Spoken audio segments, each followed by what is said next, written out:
కృష్ణారావు గారి కంటే ముందో ఎస్కాట్ వెనుకో ఎస్కాట్ ఉంటుంది. ఆయనే కదా నిన్న నేను తెలంగాణ భవన్కి వస్తున్నాను డైలాగులు కొట్టమన్నది ఎవడు, పోజులు కొట్టమన్నది ఎవడు, మళ్ళీ ఇప్పుడు గన్ పార్క్ అని లొకేషన్ మార్చమన్నది ఎవడు? నువ్వు ఇప్పుడు కూడా చెప్తున్నా నేను.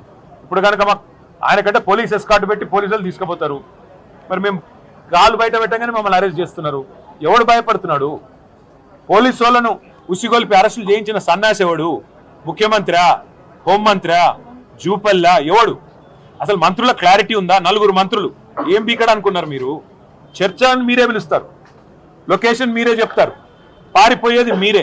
చేతగాని వెధవలు ఎవరో ఈ రాష్ట్రంలో ఇవాళ ప్రజలందరూ చూస్తా ఉన్నారు. ఇప్పటికి కూడా నేను జూపల్లికి చెప్తా ఉన్నా, అక్కడే ఉండు గన్ పార్క్, మేము వస్తాం. మళ్ళీ నీ పోలీసులు పంపి అరెస్ట్ చేయించి మేము వాళ్ళు అరెస్ట్ చేస్తే మాకేం సంబంధం? ప్రభుత్వాన్ని నడుపుతున్నారా, సర్కస్ నడుపుతున్నారా? అరెస్ట్ ఎవరు చేస్తారు, ఎందుకు చేస్తారా నాకు అర్థం కాదు. సర్కారు నడుపుతున్నారా, సర్కస్ నడుపుతున్నారా?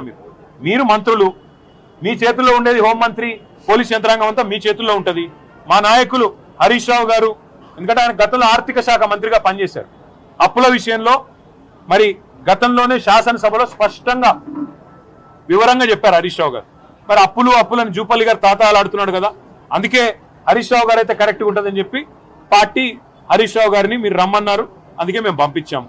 మరి మీ గేటు దాటక ముందే ఆయన అరెస్ట్ చేసి సిగ్గు లేకుండా మళ్ళీ ఇవాళ అక్కడుంటా ఇక్కడుంటా, ఇప్పుడు నేను గన్ పార్క్ పోతే మళ్ళీ చార్మినార్ కాడికి రా అంటాడు, చార్మినార్ పోతే కొల్లాపూర్ రా అంటాడు. ఏం చేయాలి నేను? ఆయన పారిపోయేటోని, ఇప్పుడు నిద్రపోయేటోని లేపొచ్చు, నిద్ర నటించడం ఎట్లా లేపాలి నేను?